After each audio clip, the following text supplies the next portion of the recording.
আসসালামু আলাইকুম। অভিনেতা সিদ্দিকুর রহমান সিদ্দিককে রাস্তায় হেনস্থা করা হলো। গণপিটুনির মতো একটা অবস্থা করা হলো এবং অনেকটা মব জাস্টিস বলা যাইতে পারে, যেটা হইল সিদ্দিকের সাথে। এর আগে রোকেয়া প্রাচীর সঙ্গে এরকম একটা ঘটনা ঘটলো। এখন কথা হলো গিয়ে যে ধরলাম অভিনয় শিল্পীরা একটি আহ ভালোবাসার জায়গায় থাকে, একটি সম্মানের জায়গায় থাকে। এখন সিদ্দিকের গায়ে হাত তোলাকে নিয়ে শিল্পী সমাজ দুই ভাগে বিভক্ত হয়ে গেছে। কেউ বলছেন কাজটি ঠিক হয়েছে, কেউ বলছেন কাজটি অন্যায় হয়েছে, কেউ বলছেন সিদ্দিক যদি অন্যায় করে থাকে তাকে পুলিশের হাতে দেয়া হোক। এভাবে যে কাজটি তারা করলেন, এই কাজটি এভাবে করা উচিত হয় নাই, বরঞ্চ তারা ওই কাজটি করলেন যেটা গত সরকারের আহ সাঙ্গপাঙ্গরা যেটা করতো আর কি, দলের লোকজন যেটা করতো সেটাই তারা করেছেন। তো গত সরকারের সঙ্গে তাহলে এই সরকারের ছেলেপেলেদের তাহলে কর্মীদের তাহলে পার্থক্য কি রইল? যখন সিদ্দিককে মারা হচ্ছিল ভিডিওতে স্পষ্ট সেখানে উল্লেখ ছিল যে বলছিলেন যে তারেক রহমানকে নিয়ে খারাপ কথা বলছে, তারেক রহমানকে নিয়ে খারাপ কথা বলছে। তো ব্যাপারটা এরকম একটা পর্যায়ে গিয়ে দাঁড়াইয়েছে প্রত্যেকটা রাজনৈতিক দলের, যে তাদের যে প্রধান থাকেন তাকে নিয়ে কোনো কথাই বলা যাবে না। কিন্তু তারেক রহমান ব্যক্তিগত জীবনে এরকম মানুষ নয়, বরঞ্চ তিনি তাকে নিয়ে যে সমালোচনা হয় সেই সমালোচনাগুলো তিনি পজিটিভলি নেন। তার একটি উজ্জ্বল দৃষ্টান্ত তিনি নিজেই বলেছেন, তাকে নিয়ে ওই সময় অনেক কার্টুন বানানো হতো, সেই কার্টুনগুলো এখন হয় না বলে সে সেটাকে মিস করেন। একজন রাজনৈতিক ব্যক্তিত্বের কথা, মনন, চিন্তা এরকমটাই হওয়া উচিত ছিল, এরকমটাই উচিত। এবং সিদ্দিককে প্রহার করে, সিদ্দিককে হেনস্থা করে তারেক রহমানকে বরঞ্চ তার দলের কর্মীরা বিব্রত করেছে, যেটি আমার কাছে মনে হচ্ছে ওভারঅল। সেই বিষয়টা নিয়ে কথা বলবো আহ সিদ্দিকের আজকের এই পরিণতি কেন হলো সেই বিষয় নিয়ে কথা বলবো শিল্পীদের কি আসলে রাজনীতি করা জায়েজ কিনা সে বিষয় নিয়ে একটু কথা বলবো। চলেন, আশা করছি আজকের আলোচনার সঙ্গেই থাকবেন। আলোচনাটা একটু দীর্ঘ হবে এবং একটু স্পর্শকাতর হবে। অনেকের কাছে ব্যাপারগুলো খারাপ লাগবে, অনেকের কাছে ভাল লাগবে। শুরুতেই বলতে চাই যে একজন অভিনয় শিল্পী কখনো কি রাজনীতি করতে পারেন কিনা। দেখেন, রাজনীতি করা তো প্রত্যেকটা মানুষের নাগরিক অধিকার। সে অভিনয় শিল্পী হোক, সে আইনজীবী হোক, সে ডাক্তার হোক। তবে একজন অভিনয় শিল্পী যদি রাজনীতি করেন তাহলে তাকে অভিনয় শিল্প সত্তা থেকে বেরিয়ে গিয়ে রাজনীতি করতে হবে। তার এমন কোনো কাজ সে করতে পারে না যেই কাজটা তার অভিনয় শিল্পী সত্তাকে প্রশ্নবিদ্ধ করে। একজন অভিনয় শিল্পী যখন জনপ্রিয় হন তখন সে জনপ্রিয় হয় তার কাজের মাধ্যমে, মানে তার অভিনয়ের মাধ্যমে। অভিনয়ের মাধ্যমে জনপ্রিয় হয়ে সেই জনপ্রিয়তাটা আপনি রাজনীতিতে ব্যবহার করছেন, তার মানে আপনি শুরুতেই একটি অনৈতিক কাজ করছেন। আপনি যেই ফিল্ডে জনপ্রিয় হয়েছেন সেই ফিল্ডের জনপ্রিয়তাকে নিয়ে আপনি রাজনৈতিক অন্য একটা কাজে ব্যবহার করছেন। মানে আপনার জনপ্রিয়তা, দর্শক যে আপনাকে ভালোবাসে সেই ভালোবাসার সঙ্গে আপনি প্রতারণা করছেন। কিভাবে প্রতারণা করছেন? আপনাকে দর্শক ভালোবেসেছিল আপনার অভিনয় দেখে, আপনি রাজনীতি করেন সেটি দেখে দর্শক আপনাকে কখনোই ভালোবাসে নাই। তাহলে দর্শকের জন্য যেহেতু আপনি অভিনয় করেছেন, দর্শকের কাছে একজন অভিনয় শিল্পী কিন্তু দায়বদ্ধ। সেই দায়বদ্ধতা থেকে সে রাজনৈতিক মতাদর্শ তার থাকতে পারে, কিন্তু রাজনীতির মাঠে নামলে তার অভিনয় সত্তাকে প্রশ্নবিদ্ধ করে এরকম কাজ সে করতে পারে না। সেই জায়গা থেকে এই যাবৎ পর্যন্ত যে কজন অভিনয় শিল্পী রাজনীতিতে নেমেছেন তারা অভিনয়কে হয় বিদায় দিয়েছেন, না হয় অভিনয় শিল্পী সত্তাকে যেন প্রশ্নবিদ্ধ না করে তার রাজনৈতিক পরিচয়, সেই জায়গায় থাকার চেষ্টা করেছেন। কিন্তু রাজনীতির খেলা খুব খারাপ, খুব নোংরা, খুবই নোংরা। তো একজন অভিনয় শিল্পীকে আমরা বলি ফুলের জাত। ফুলের জাত, একটা ফুল নোংরা জায়গায় থাকতে পারে না। একটা ফুল যখন নোংরা জায়গায় পড়ে থাকবে, সেটাকে দেখতে ফুলটাকেও নোংরা লাগবে এবং নোংরার জন্য ফুলটাকে আরো বেশি নোংরা লাগবে। ফুল নোংরা জায়গায় পড়লে নোংরা জায়গাটা ফুলের মতো হয় না, বরঞ্চ ফুলটাই নোংরা হয়ে যায়। বিষয়টা এরকম। আমাদের অনেক অভিনয় শিল্পী যখন রাজনীতি করেছেন, তখন তারা উলঙ্গ হয়ে রাজনীতি করেছেন।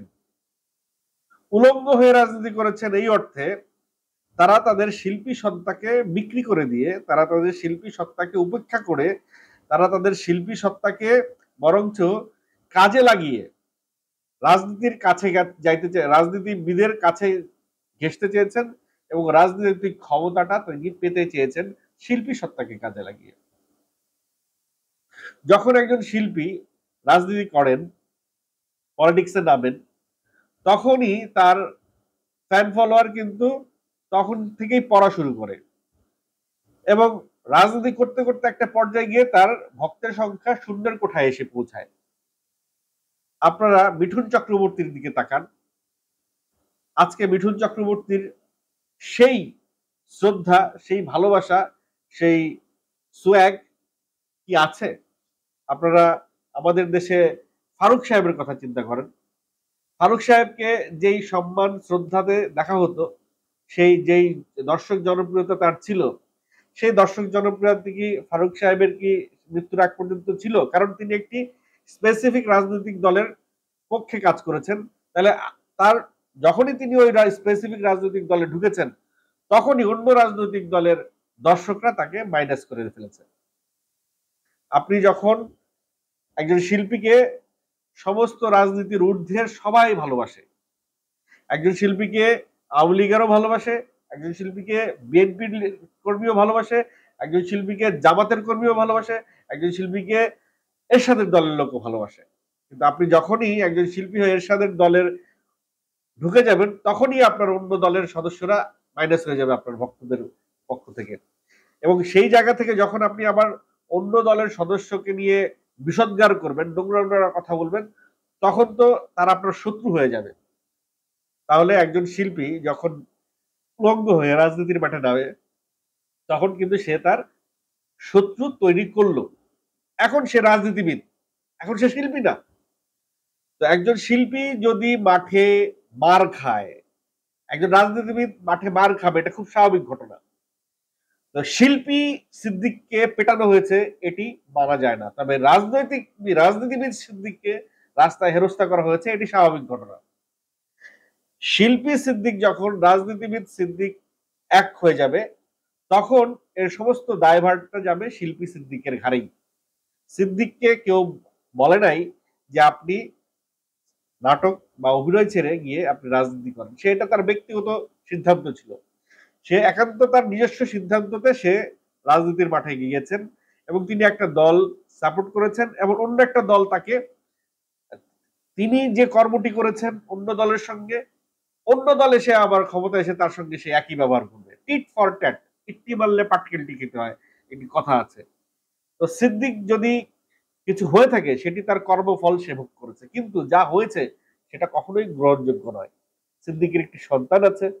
আজকে সিদ্দিকের সন্তান যখন এই ভিডিও ফুটেজ দেখছে, তখন তার বাবার প্রতি একজন সন্তানের কি মানে মানসিকতা তৈরি হয়, একজন সন্তান কতটা ট্রমার মধ্যে দিয়ে যায়, এটা কিন্তু কেউ বিবেচনা করা নেই। গত সরকার যে আচরণ করেছে, গত সরকারের কর্মীরা যে আচরণ করেছে, আপনারা ঘুরে এসে এখনো ক্ষমতায় যেতে পারেন নাই, তার আগেই আপনারা সেই আচরণ শুরু করেছেন। ক্ষমতায় গেলে তো আপনারা তার চেয়ে খারাপ আচরণ করবেন। দেশে আইন ব্যবস্থা আছে, আইনের প্রতি শ্রদ্ধা রাখতে হবে।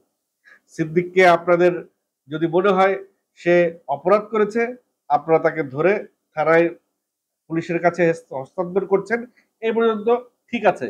কিন্তু তাকে যেভাবে রাস্তায় অপদস্থ করলেন, একজন শিল্পীকে যেভাবে, একজন শিল্পীর কথা বাদ দিলাম, একজন বাবাকে যেভাবে রাস্তায় অপদস্থ করলেন, এটা কোনোভাবে গ্রহণযোগ্য নয়।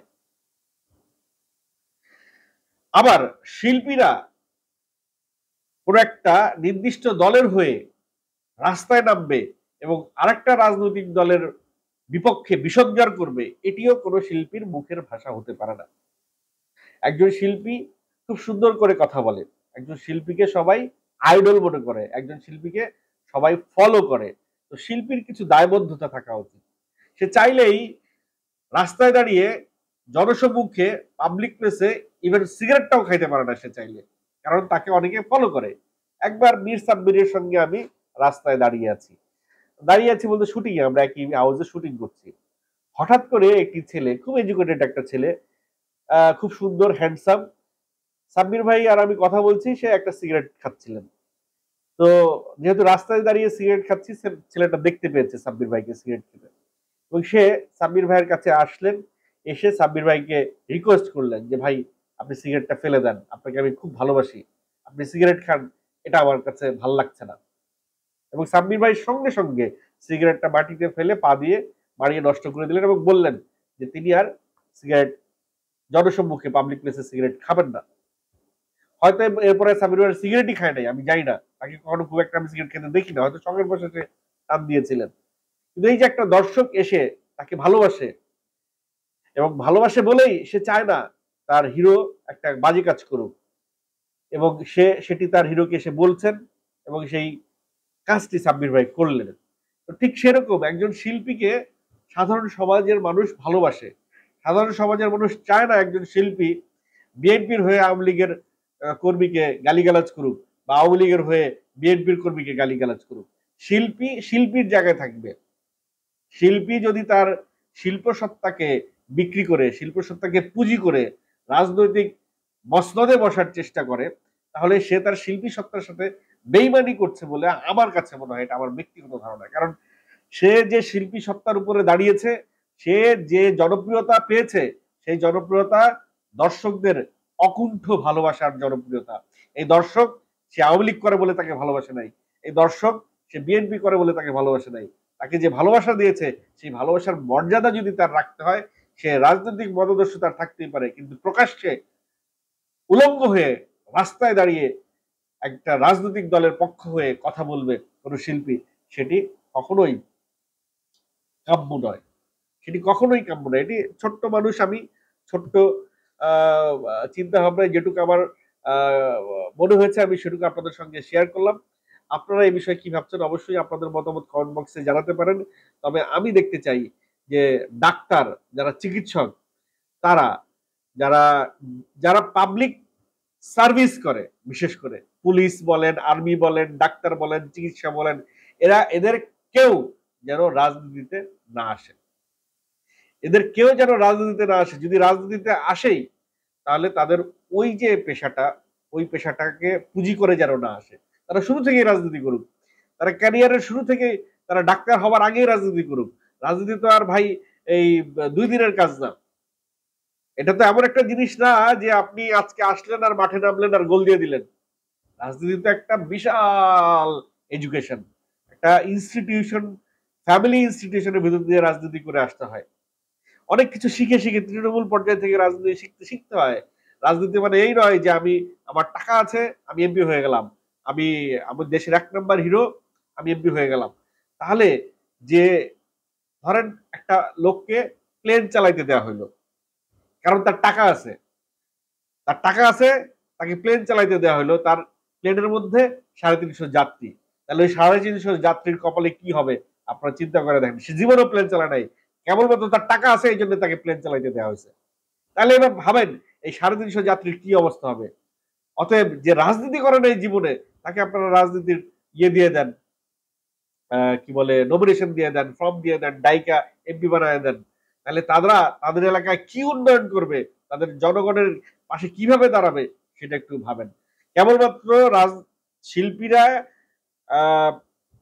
এমপি বা ওয়ার্ড, মানে কোন একটা জায়গার এমপি পদে একমাত্র এই কারণেই পাশ করে কারণ ওই শিল্পীকে মানুষ ভালোবাসে বলে, ভালোবেসে ভোটটা দেয়। ওই শিল্পীকে সে যদি শিল্পী না হইতো, তারা যদি কেউ না চিনতো, তাহলে তারে কেউ ভোট দিত না, তাহলে তার পিছনে কেউ খাটতো না। তার টাকা আছে বলে যে তার পিছনে খাটবে এরকম না। আর আমাদের দেশে ভোটিং ব্যবস্থা কিরকম সেটা তো আপনারা জানেনই, নতুন করে আর কিছু বলার নাই। যাই হোক, প্রসঙ্গ ছিল যে শিল্পী সিদ্দিককে রাস্তায় হেনস্থা করছে, এটা কোনোভাবেই কাম্য নয়। একজন শিল্পী সিদ্দিকের সম্মানটা রাখা জাতি হিসেবে আমাদের দায়িত্ব ছিল। যে বা যারা এই কাজটি করেছে তারা খুবই অন্যায় করেছে। তারা যদি তারেক জিয়ার জন্য এই কাজটি করে থাকে, তাহলে তারেক জিয়াকে তারা বরঞ্চ বিব্রতকর পরিস্থিতিতে ফেলেছে। তারা তারেক জিয়ার ইয়ে হয়ে ক্ষতি করে ফেলেছে, তারেক জিয়ার কর্মী হয়ে তারা তারেক জিয়ার ক্ষতি করেছে। বরঞ্চ তারা যদি আজকে একটা মহৎ উদ্যোগের সাক্ষী হইতো, তারা যদি এই সিদ্দিককে যদি তারা হাতে ধরে পুলিশের কাছে দিয়ে আসতো বহাল তবিয়তে, একটা কোল্ড ড্রিঙ্কস খাওয়ায় যে ভাই আপনি একজন শিল্পী, আপনি একটা কোল্ড ড্রিঙ্কস খান, কিন্তু আপনি অন্যায় করছেন, আপনার শাস্তিটা আপনার পাইতে হবে, আপনারা পুলিশের হাতে দিয়ে গেলাম, এরকম একটা নজির যদি এই ছেলে পেলেগুলো দেখাইতে পারতো, তাহলে বিএনপিকে আজকে মানুষ স্যালুট দিত যে না, এদের ভেতরে অ্যাটলিস্ট ওই ফ্যাসিস্ট আওয়ামী লীগের মতো কোনো ইয়ে নাই, আচরণবিধি নাই। দিন শেষে দেখা যাচ্ছে সমস্ত ওই যে রসুনের গোয়া এক জায়গায়, সব রসুনের গোয়াটা এক জায়গায়, সব রাজনীতিবিদের একই আচরণ, একই ব্যবহার, একই কথাবার্তা, একই ধরনের স্টাইল। এভাবে চলবে না, এই জেনারেশন এটা মানবে না। আপনারা এখনো ক্ষমতায় আসেন নাই, তার আগেই আপনারা যে আচরণ শুরু করেছেন এটা খুবই খুবই ন্যাক্কারজনক, এবং দলকে আপনারা এতে ছোট করে দিচ্ছেন। যাই হোক, আমি মনে হয় কন্টেন্ট বড় হয়ে যাচ্ছে, কন্টেন্টটা শেষ করতে হবে। শিল্পী সিদ্দিক যা করেছে, যা হয়েছে শিল্পী সিদ্দিকের সঙ্গে, সেটি তার ব্যক্তি সিদ্দিকের কর্মফল। তবে শিল্পী সিদ্দিকের কর্মফল এটা হওয়া উচিত ছিল না। একজন শিল্পীকে তো মানুষ সম্মান করবে, রাস্তায় দেখলে সালাম দেয়, কেমন আছেন জিজ্ঞেস করেন। আজকে এই সিদ্দিকের মতো কিছু শিল্পীর কারণে অনেক শিল্পী আজকে রাস্তাঘাটে তাদের দেখলে মানুষ সেই সম্মানটা আর দিবে না। তো আমি শেষ করব কন্টেন্টটা। শেষ করার আগে শিল্পী, যারা শিল্পী হতে এসছেন, শিল্পী হয়েছেন, তাদেরকে একটাই দাবি তাদের কাছে, আপনাদের শিল্পী সত্তা রাজনীতির কাছে বিক্রি করবেন না। একজন রাজনীতিবিদদের চাইতে একজন শিল্পীকে মানুষ বেশি ভালোবাসে। এই সাধারণ বিষয়টা বোঝার যোগ্যতা, যেহেতু যোগ্যতাটা আপনারা অর্জন করুন।